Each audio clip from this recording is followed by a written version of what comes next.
Friends, welcome to Baba blushing YouTube channel. Anantapuram నగరంలో 4వ road 5వ రోడ్డు తర్వాత పెద్ద పీర్ల పండగ అంటే గుర్తొచ్చేది ఆస్థానే అలీ బార్గాయ్ చిస్తియా మకానము.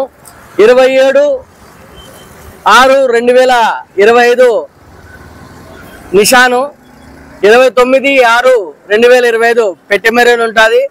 అలాగే 6/7/2025 జూలైలో స్వామివారి అగ్నిగుండ ప్రవేశము, చివరి దర్శనం ఉంటుంది. కాబట్టి మీకెందుకు ఆలస్యం, పీర్ల పండుగ ప్రారంభం అవడానికి చిహ్నంగా బాజా వాయిస్తున్నారు. చూడండి ఫ్రెండ్స్. ఈ నెల 29 నుంచి ఆస్థానే అలీ మకానంలో మొహరం వేడుకలు ప్రారంభమవుతున్నాయి. ఇక్కడ జరిగే పీర్ల పండుగ మొత్తం అంతా మీకు వీడియోస్ రూపంలో చూపిస్తాను. నా సబ్స్క్రైబర్స్, నా ఫాలోవర్స్ కోసము ఆస్థానే అలీ మకానం, శాంతినగర్, అనంతపురం.